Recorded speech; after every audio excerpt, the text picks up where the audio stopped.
Questa è pasta di buona. prima qualità. I camerieri saranno d'eccezione Riccardo Pittis e Marzio Bruseghin, ma ancor più lo saranno i cuochi, un gruppo di ragazzi autistici che prepareranno la pasta fresca da servire agli ospiti. È il pranzo solidale in programma domenica prossima presso gli impianti della Proloco di Sant'Angelo.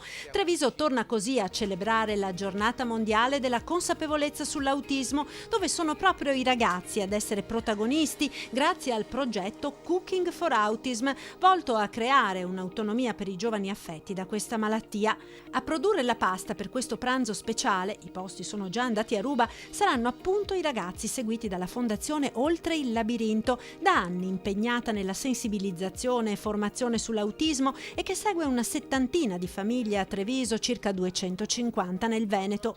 Una sindrome complessa, l'autismo, che colpisce un bambino ogni 100 e ha un importante impatto sociale perché in mancanza di un adeguato sistema di supporto l'80% delle persone autistiche non sviluppa capacità socio-relazionali sufficienti a renderle autonome ed avrà dunque sempre bisogno dei propri familiari e di un contesto di vita facilitato.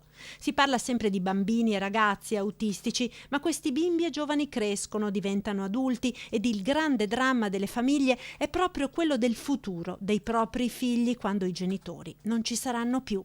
L'associazione sta cercando di acquistare un edificio per far partire un progetto di residenza destinato ad un gruppo di ragazzi quando le famiglie non saranno più in grado di accudirli.